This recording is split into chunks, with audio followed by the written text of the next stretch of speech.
And welcome back, everyone. It's Savage Sasquatch, and we are playing Dark Souls on the Xbox One. So, you can see that I'm cursed right now. We're fighting Seath the Scaleless, and he does these crystal attacks, and they they definitely curse you if you stand in them for too long. And I'll talk a little bit more about that in a second. When you're down here, don't forget to empty this chest of the 20 prism stones. They're very useful because we're going to the Crystal Cave, and in the Crystal Cave there are invisible walkways, which obviously are hard to see. You can tell because there's snow falling in the areas where they are, and you'll see the snow hit the spot and stop instead of continuing to fall. It's very subtle, and thankfully players often leave notes as to where the right place to actually go is. So these crystal giants give you 1200 experience per. They're pretty easy to kill, pretty easy to farm, and they move very slow, so we can just run past them because we just want to get through this area now. Very easy to fall off in this area, so we're going to be very careful. This guy knocked me off 3 times in a row after I made it right past him countless times. So we sprint down this way. You're going to see a path coming up here, and here's that snow falling straight ahead of me. You go down that snow, and it empties you at a humanity item, and that's good. Brings you to right here. Don't attack the butterflies. They will stay peaceful as long as you do, but they will continue casting at you from range. So unless you're a caster that can deal with them, you're in a lot of trouble. So here's the next path. You continue over to here. On this thing right here, there's a giant crystal guy, and he's a little rough. You don't want to try to block him on here. He'll knock you back, and you'll fall off and die. You can also continue down this way, and there's a blue titanite shard or slab down on the perch below the butterfly there on that big long crystal. But we're not going for that right now. So we could continue this way and go straight ahead where you see the snow falling, but we're not. There are a couple of secrets over here. One is if you drop off over here, you can see more snow falling. Straight out, there's going to be a blue titanite slab. If you cross carefully over here, I've already gotten that. And we could drop here, and there is lizards. And we caught a second one of these. I've caught one of them before. And there's 3 of them total. So if we have any further attempts, oh gosh, I'm kicking his body along. So yeah, this is unnerving walking across here, and thankfully, like I said before, it really scared me. I didn't mean to jump like that. Players leave nice notes to show you where it's safe. Or like I said, you could put the prism stones down so you can see where you can go. If you remember the crab guys from Ash Lake, these are just like them, but it's a crystal version. I've killed about a half a dozen. They drop a twinkling titanite, but you know, it's very risky fighting them, and I generally want all of my flasks available for the boss. You can see a number of people have been cursed here by good old Seath the Scaleless. The first thing we're going to go do over here is, you see this thing right when you enter. When you enter the video of Seath, you see that thing, and you can go up and kill it. So Seath likes to do these big crystal attacks. Okay, he's just roaring right now.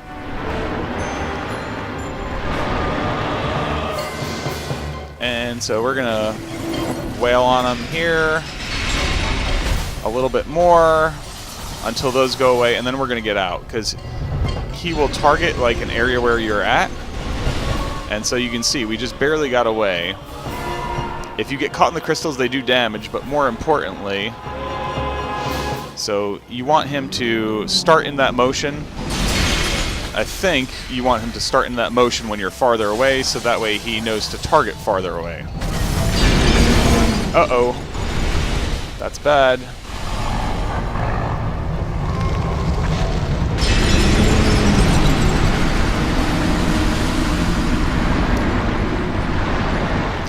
Don't want to get greedy with old Seath. So we'll fast forward back to our next, back to our kill attempt here. But that's a little bit about Seath and about this area.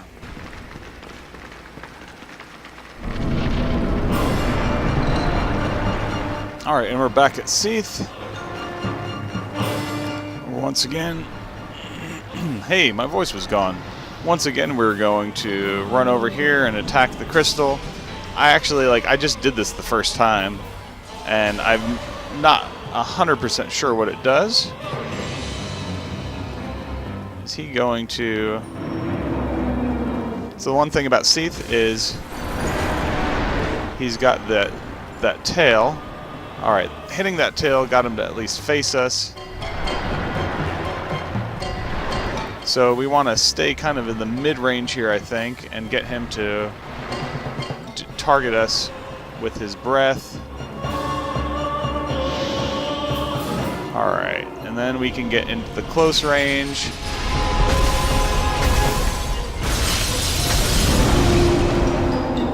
Alright, now we really got to get away, because we've taken a hit, and taking hits when you are cursed is not fun. Come on, Seath, I'm right here. Here, Seath. Do your casting. There we go. As soon as he starts rearing his head back, he's going to target whatever range you're at.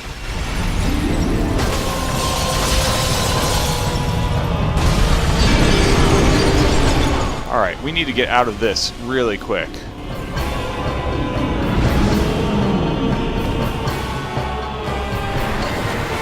Alright, we almost got cursed again. So hopefully... He's kind of pinning us up against the wall. We need to try to get out of there. Alright, good. We want to get away from the floppity tail. Like that. The tail is possibly the most dangerous part of him besides the cursing ability. And he... Seath, can you see me? I'm right here. Alright, I think that should do it.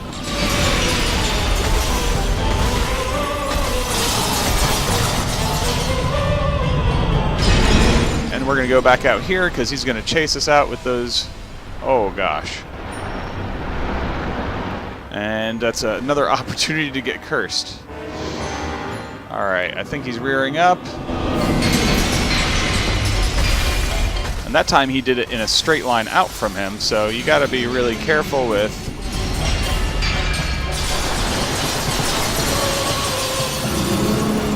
So close, like we are... Just gonna use another flask and just top off just because. We almost got him.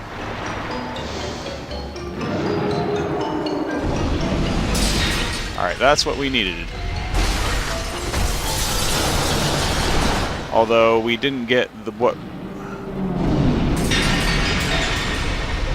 Whew. Alright, he sees me out there. Hopefully he just keeps targeting out there and we can finish him off right here. And here goes Seath the Scaleless. You can try to cut off his tail to get the Moonlight Greatsword. Alright. And that is a Bequeathed Lord Soul Shard. That is a big deal. We get 1 humanity. That's... Recover lost power. Oh yeah, I died right here. Huh. 60,000 souls for good old Seath here, which is really 1 level. It's still a lot. Still a whole lot. So, I don't think there's anything else here to find. Oh, there is a bonfire. Thank heavens. I was about to use a Homeward Bone because I didn't realize that there was this right here. And we can use this to warp. Oh, goodness. Let's see. We're going to... We'll warp to the Firelink Shrine. Oh, I forgot to level up.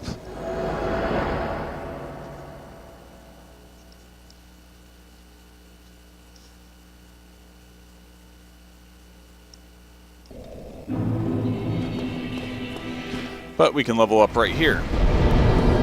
We're taking that 40th point of strength, which is going to open a lot of options. But my biggest priority, before I worry about what the strength has afforded me, I want to get rid of this stupid curse. So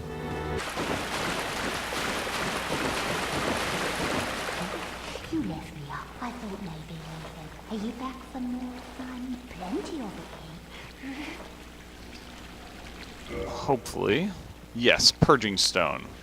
Stinking 6,000 for that, but really important. You know, it's 5,000 for one humanity, so it goes to show you that all that humanity that we keep finding is really important. So, alright, so we're going to... one purging stone is plenty. Hopefully nothing else curses us throughout the rest of the game.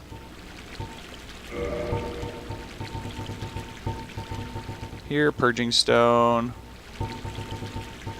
There it is. What a stinking relief. Wow, my health really went up there.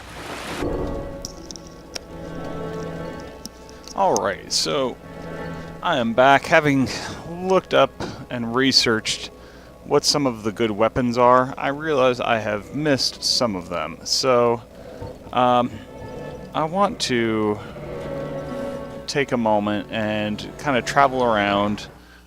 There's a couple weapons that are very easy to get right now for us. You know, I'm reading, and I have a bad habit of sticking with one particular weapon, and I think is where this really hinders me, is that I end up at some point I end up not using the most powerful thing, because I mean, it's a complicated path for... that's probably the biggest part of it.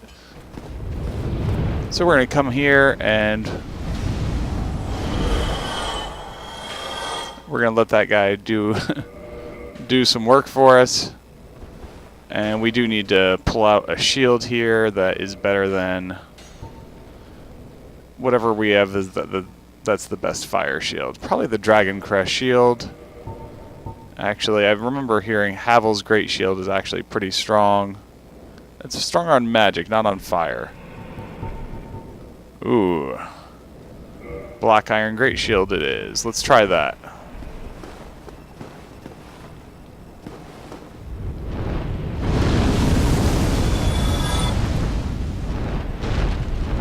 Alright.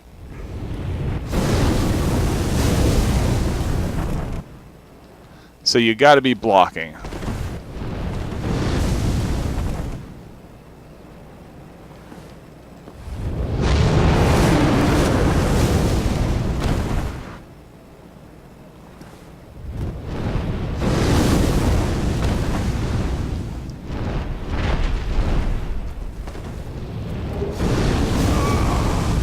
Alright, so we got the Claymore. Now we just got to get back to where we died and get our 20,000 souls back.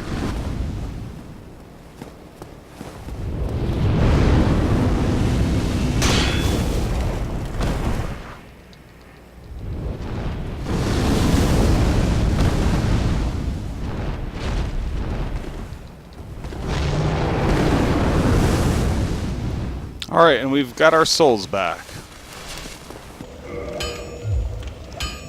Bah, I have messed up. So guys, I'm going to take a brief break, and I'm going to mess with weapons, and I will come back in the next episode with some new weapons to show you, and that way you're not forced to watch me go through this process, as I've just messed up one of the weapons I was trying to level up because I was trying to go quickly. So, anyway, and I'll explain how everything works next time. So thanks so much for watching. Hope you enjoyed the Seath kill. And, yeah, make sure to give us a thumbs up. We'd love to hear from you in the comments. And please, subscribe to the channel. We'll keep plenty more action coming your way. Until next time, this is Savage Sasquatch from GamingReportCard.com, and I am out of here.